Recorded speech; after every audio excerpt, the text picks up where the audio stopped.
The general view in the West is that Iran's attack on Israel was an abject failure.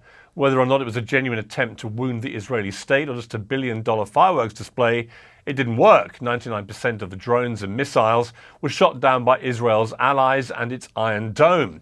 Israel looks tough again, Iran looks weak. And after months of rebukes from its allies over the Gaza war, Israel's powerful friends have again made their allegiance clear.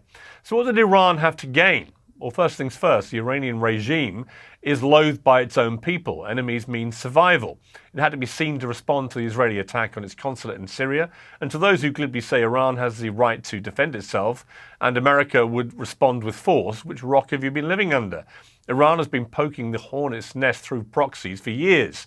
Hezbollah attacks Israel from Lebanon in the north. The Houthis in Yemen have attacked vessels in the Red Sea more than 60 times in the last 6 months alone. Hamas began its diabolical war in Gaza by invading Israel with Iran's funding and full-throated support. Fundamentally, Iran doesn't believe Israel has a right to exist. It wants to encircle the country with paramilitary groups and ultimately dominate the region. But like all pariah states, it profits from chaos. Unlike all dictatorships, its people suffer the most. So what should the Western world do about it? Is this a moment for appeasement or power? Did the attack throw Netanyahu a lifeline? And how will the changing political winds impact the war on Gaza, where millions now face a famine? In a moment, we'll debate those big questions with Mustafa Barghouti, Fleur Hassan Nahum, and Francesca Fiorentini. But first, with a view from Tehran, Professor Mohammad Marandi joins me, who was previously an advisor to Iran's nuclear negotiations team. Professor Marandi, thank you very much indeed for joining me on Uncensored. Thank you for having me. Obviously, I've outlined there my view about this situation. I'm sure that you would disagree with much of it, if not all of it. But what is the view from Tehran about what's happened here? Yes, I think it's pretty fair to say I disagree with all of it. The view from Tehran is quite clear. You know quite well, I know quite well, your viewers know quite well that the Israeli regime is carrying out genocide. And this stems from an ethno-supremacist ideology. It stems from apartheid. And this is unacceptable. And the people who lived on that land, they have been expelled. The people in Gaza, they live in a concentration camp, now a death camp. And the West has brought about this situation. Whatever crimes that they've committed against Jews and Gypsies and Slavs, they have to pay for it themselves. They can't take it out on the Palestinian people. So the Iranians, along with almost everyone else in the world, except for some people in your part of the world, believe that the apartheid regime has to come to an end. And by coming to an end, it means that all people of that land have to be able to live as equal human beings. I know that sounds very crazy, but ethno-supremacism isn't a good thing. But the position of the Iranian regime is that Israel shouldn't exist, right?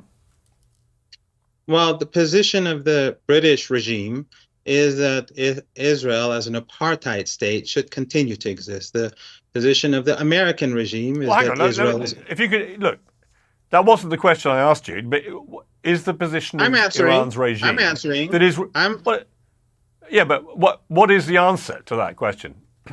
I'm getting there. The position of the American regime is that apartheid should continue. Iran's position on South Africa had the same gap. There was the same gap back then when the British and the Americans supported apartheid in South Africa and racial supremacism in the South African region, Zimbabwe today, and so on. Back then, Iran was supporting the indigenous population. Back then, Iran supported the ANC. Back then, Iran supported the military wing of the ANC and Nelson Mandela. But we're not talking about South Africa. I'm talking about what is Iran's regime's current position in relation to Israel? The Iranians believe that Israel does not have moral legitimacy as an apartheid regime. And the only way that it can gain legitimacy is that if apartheid is cast aside, if ethno-supremacism is cast aside, if racial and religious discrimination in the sense that Muslims and Christians are lesser human beings and they don't have any right to the land that they've been on for hundreds of years, that should be set aside. People who have been expelled have the right of return. It's not very complicated. It's not, as you say, rocket science.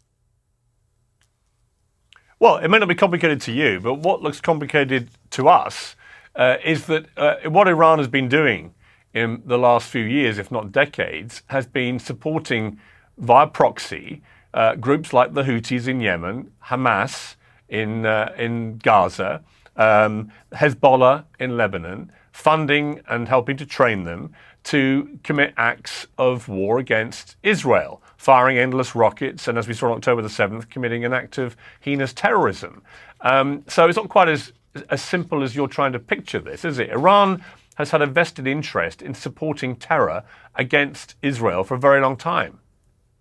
No, I think the regimes that have a vested interest in supporting terrorism are the ones who are giving the Israeli regime the weapons to carry out genocide.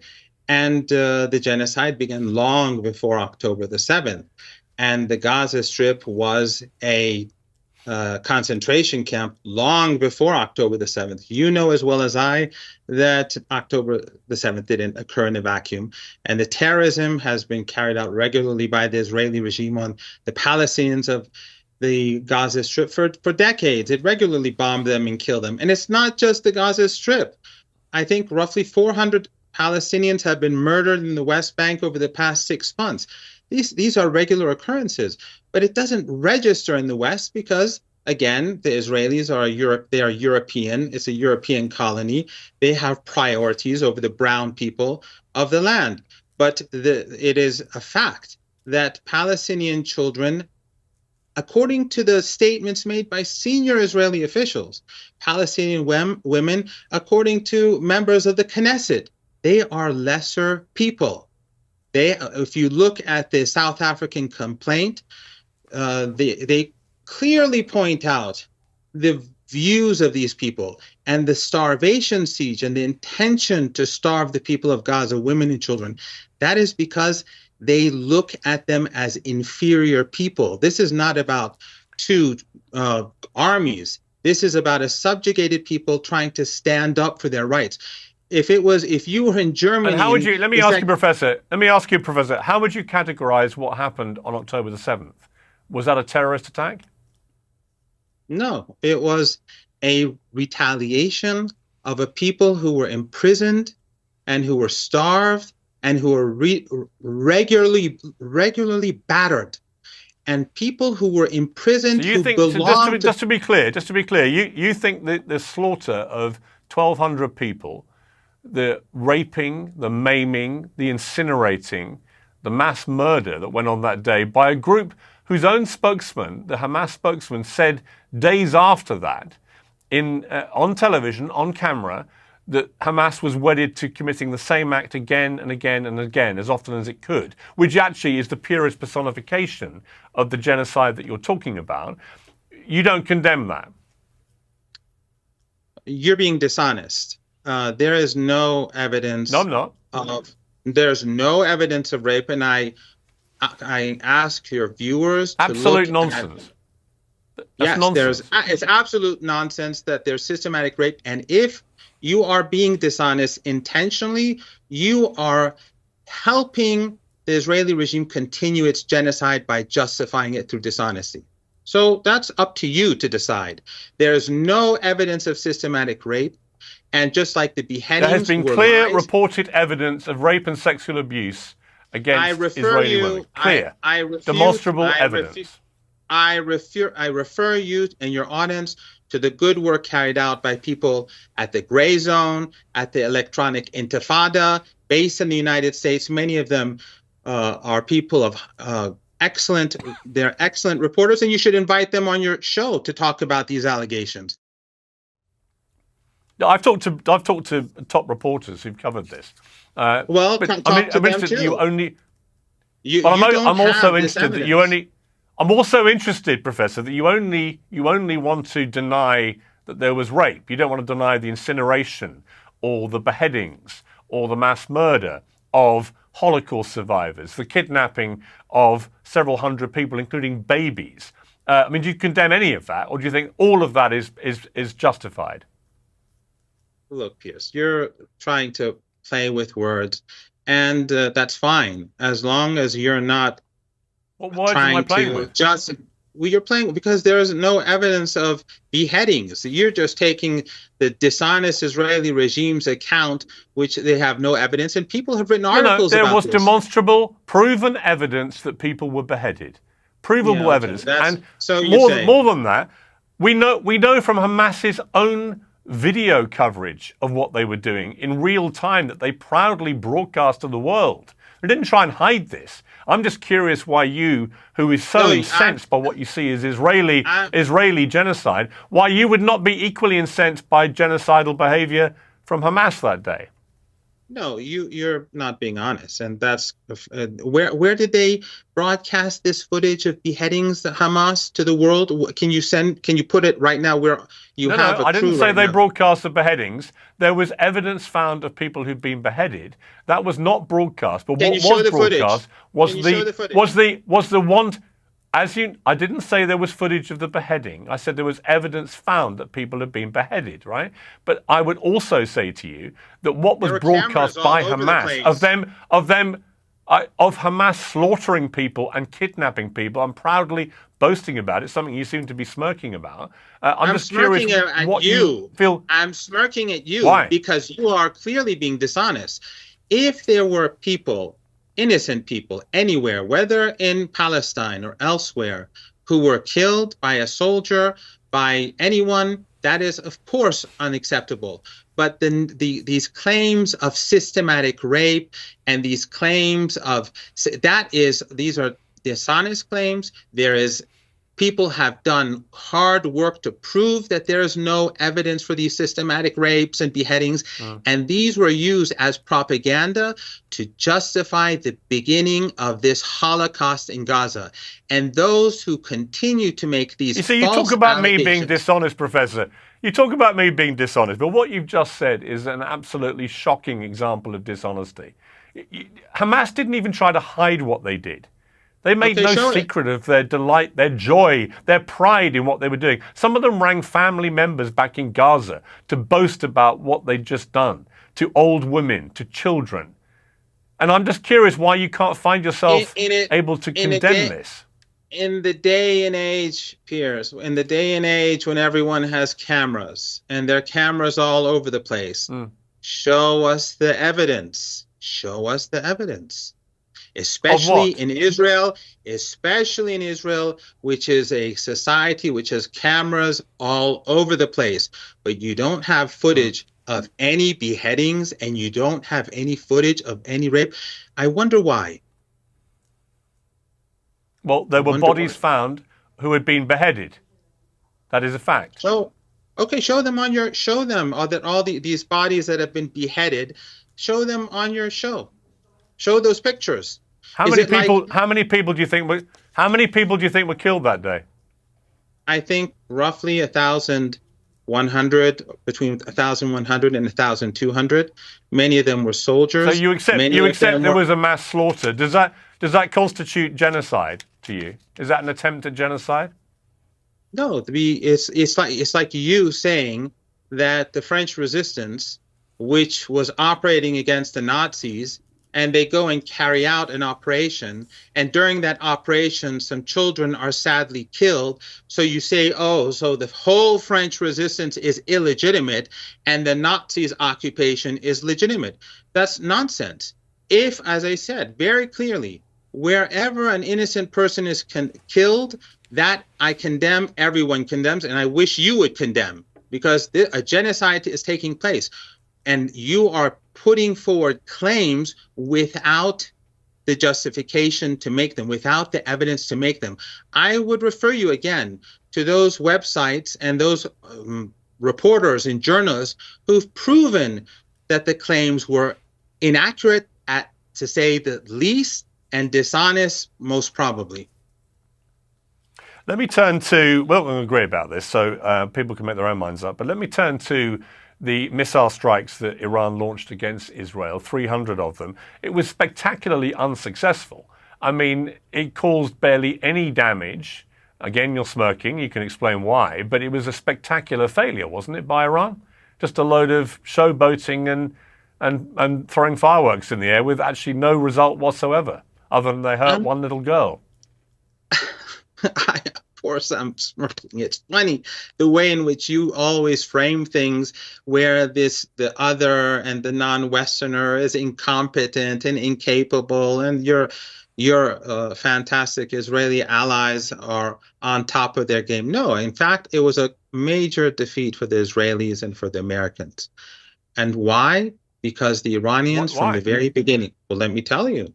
First of all, the Israeli regime carried out an airstrike on an Iranian embassy. The whole world condemned it. Forget the West, forget the UK and the US. You are marginalized. You supported it because at the UN Security Council, your regime, the American regime, and the French regime, they prevented the condemnation of the bombing of the Iranian embassy. So the world rallied behind Iran.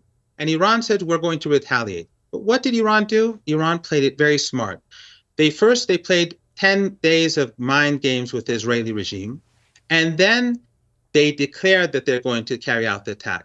So the Israelis and the Americans and everyone mobilized everything they had, and the Iranians sent hundreds of dirt cheap drones, a few $1,000s each, to fly, and it took 3 hours for them to get there.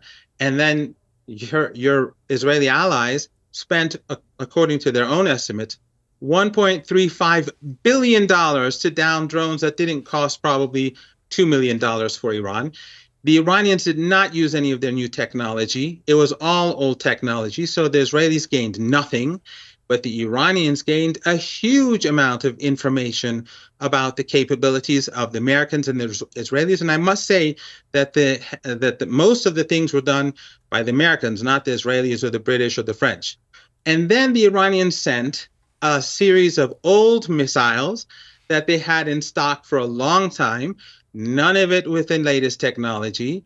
And then again, the Americans and the Israelis attacked them with very expensive missile defense systems and use all their capabilities, giving the Iranians huge amounts of information. Again, a couple of $1 million. No one is going to buy those old missiles. And then Iran fired a handful alongside these missiles, a handful of serious missiles that were targeted at two bases, the two most heavily defended military sites in the world, an air base in the south and an intelligence gathering base, I think, in the north. And both of them received direct hits. So the Israelis they showed their hand. They spent a lot of money at a time when these missiles there's a huge shortage of them because of Ukraine. And the Iranians gave no information about their capabilities. Even those missiles I've got to say that's one of the more entertaining explanations for such an abject failure that I've heard. Should I smirk again? And let me take you back. Let me take you back to what Israel said they committed the bombing in Damascus for, was because they discovered that the building was diplomatic in name only and being used as an Iranian military and intelligence base, hence the presence of all these generals, two of whom were killed, along with all the others there. So if it was being used as a military base, and they were training Hezbollah, which is what they believed they were doing, then it was a legitimate target, wasn't it?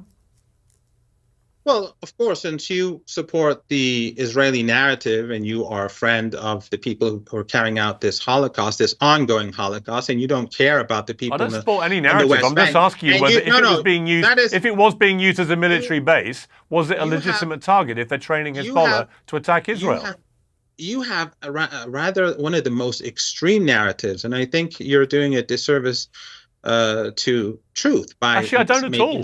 I've been very critical of Israel, but I don't believe whenever I interview people who can't find it in themselves to actually say what Hamas did on October the 7th, I always find it slightly incredulous then, whatever else they say, because we all saw what happened with our own eyes. People are not intimidated by you. That's the problem.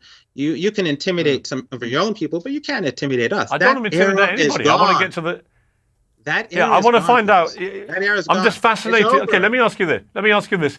No, I no, mean, let me okay, answer the Professor, I'm not question. trying to be timid. That is a No, diplomatic you don't building, ask the questions. just like the I ask the British. questions That on. is no, I'm answering your question. That was a diplomatic building. You know quite well that the Israelis had no right to touch it. They committed a crime, and the Iranian retaliation was an act of self-defense. And your own foreign minister humiliated himself on Sky News, which is an outlet that is sympathetic to the regime, when he said, well, if one of our diplomatic buildings were struck, how would the response be? So don't be silly.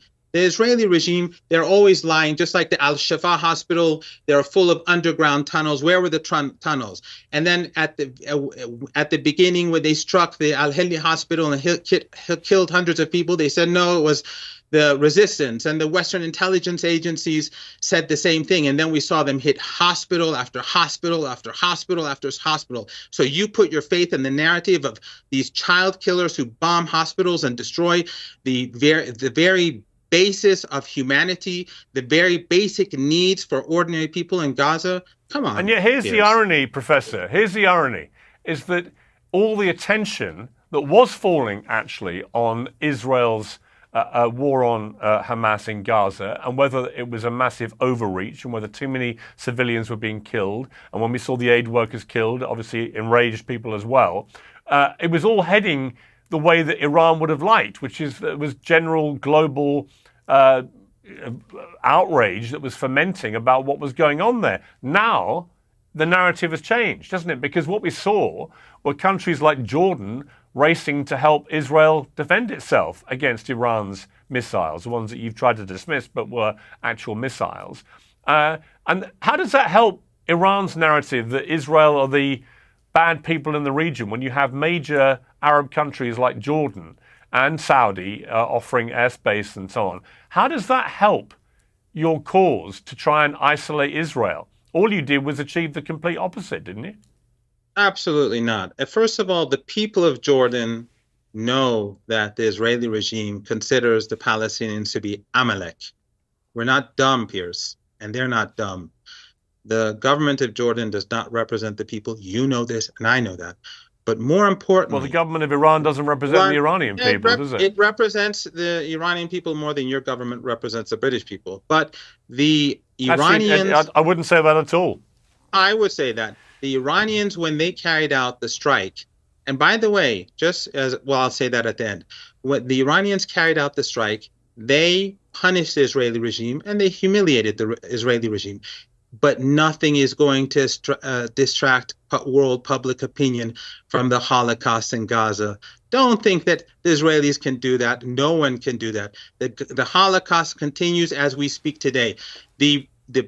When the president of Brazil and other world leaders say what the Israeli regime is doing today to the people of Gaza is just like what the Nazis were doing in Germany, no one is going to forget because the Iranians retaliated. Okay, let me ask you this. It's been reported. Okay. Well, no, I want to ask you something. It's been reported today that Israel is preparing to do a retaliatory strike against Iran in some capacity. We don't know how yet.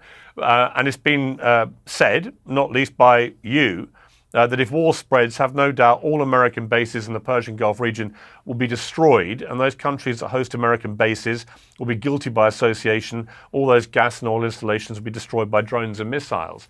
I mean, that's sort of strong rhetoric, but the reality is that if Israel does strike Iran, it has a far more sophisticated and powerful military capacity.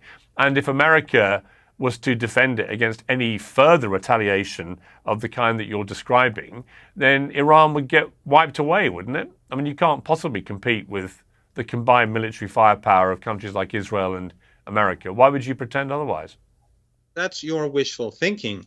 The Israeli regime is vulnerable and weak, and it has shown itself to be incapable of taking a dot on the map. They haven't been able to take Gaza after 6 months of genocide.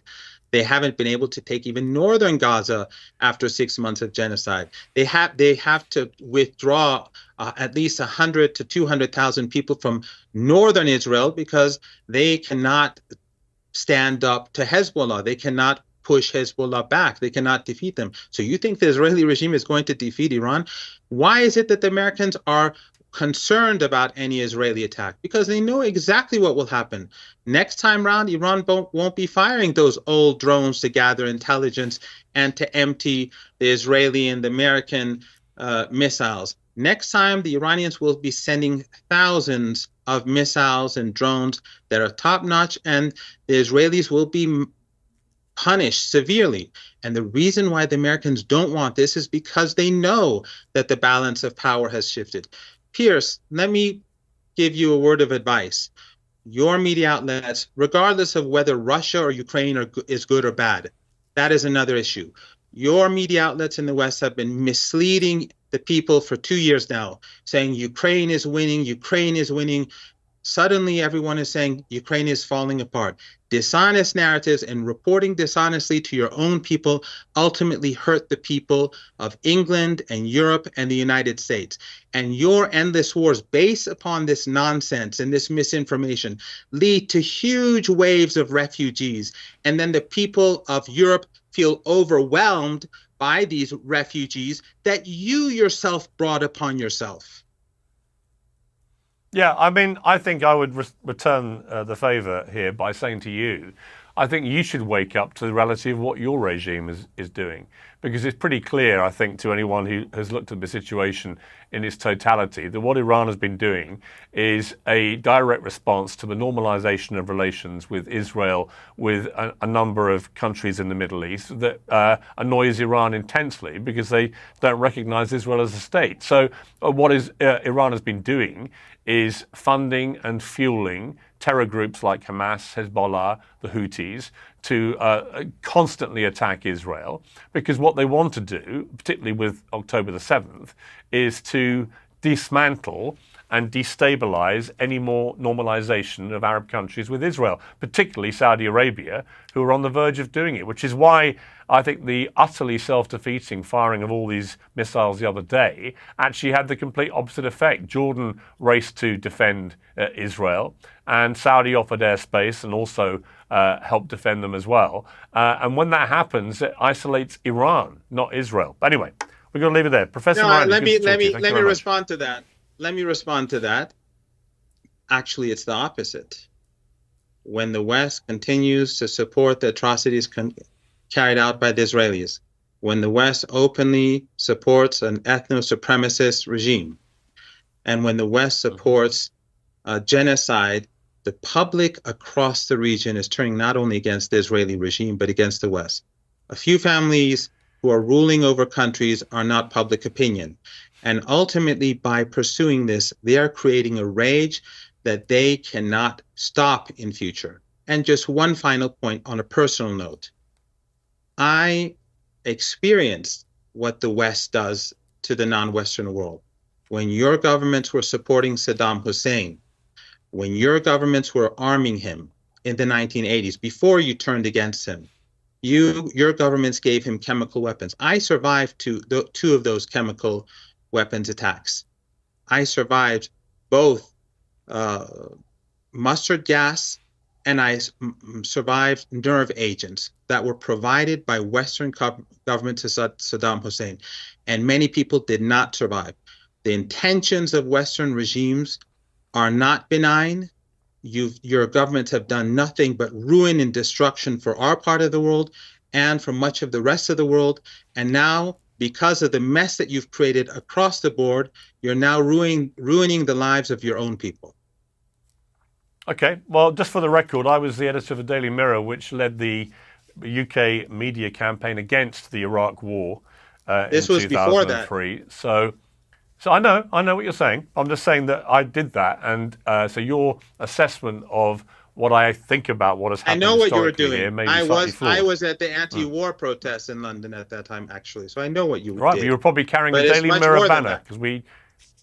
I know it's a Possibly. complicated situation. Professor Marandi, I appreciate you joining me. Thank you very much. Thank you.